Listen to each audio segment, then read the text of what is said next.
11. Today, I just wanted to go over a few items regarding our global issues paper.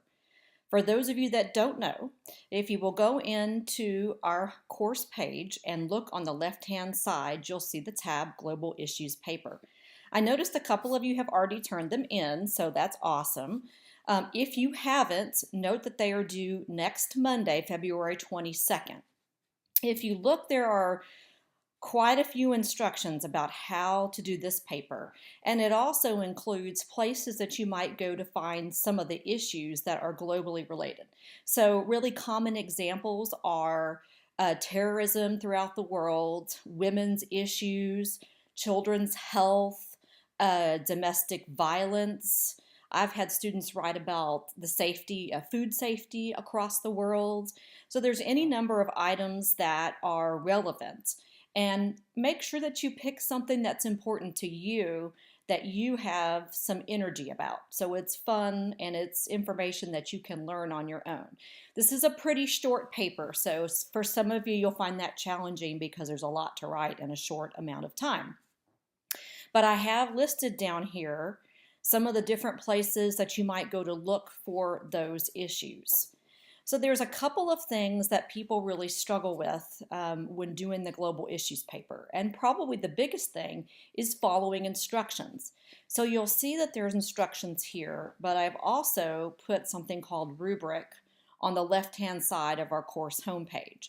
If you click on that, it actually, and it's not perfect, I'm sorry to tell you, has a list of what I actually look for. So this first one is description of a social or ethical challenge.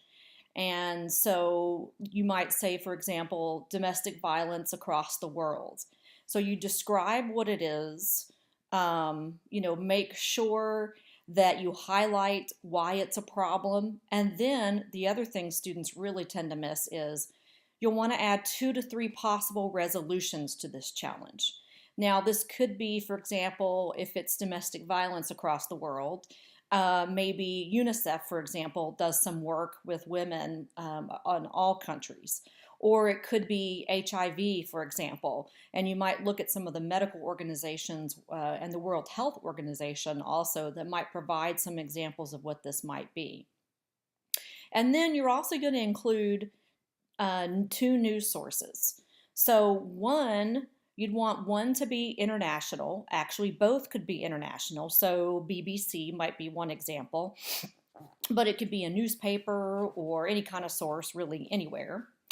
Then you want to compare and contrast. So one of the interesting things might be to have one US news source and then one world news source and see how the difference is and how they cover that particular topic. Maybe it's less important, apparently, to American reporters. So that's one area that people really forget to do. So make sure that you look at this rubric as you write because you have a pretty short amount of time to actually do the writing. One way people lose points, another way people lose points, not only not following the rubric, by making claims that they don't back up. So if you make a claim, let's say the HIV epidemic began in Africa. That may be a fact, and it probably is, and I do believe you. But make sure that you cite where that information comes from. It's important that, even though you may be correct in your statement, that you add a citation.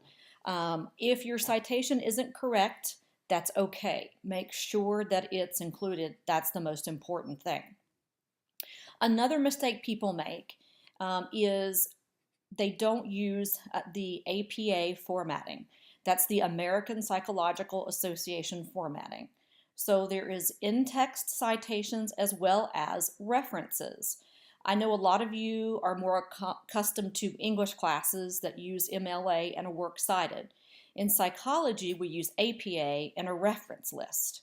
So to get an idea of what that looks like, you can use something I use, which is the Purdue OWL. So when you look at the Purdue OWL, it actually tells you how to do the reference list. You'll see there's single authors, more than several authors. They even have examples of um, different kinds, books, electronic sources. Some of you use a lot of things from the internet. So again, if you make some mistakes here, I'm lenient there because for some of you it may be the first time. But please make sure that you do a reference list and not a works cited. And one last thing, I've happened to have BBC World up. So this is one place you might kind of go to look to see what's happening across the world, and there's all kinds of things all the time going on. So pick a topic, again, one that's most meaningful to you. If you have questions, please let me know. I'll be monitoring email, and I know a lot of you will probably have questions as you go along. I appreciate your attention, and I look forward to having some great papers. Thank you.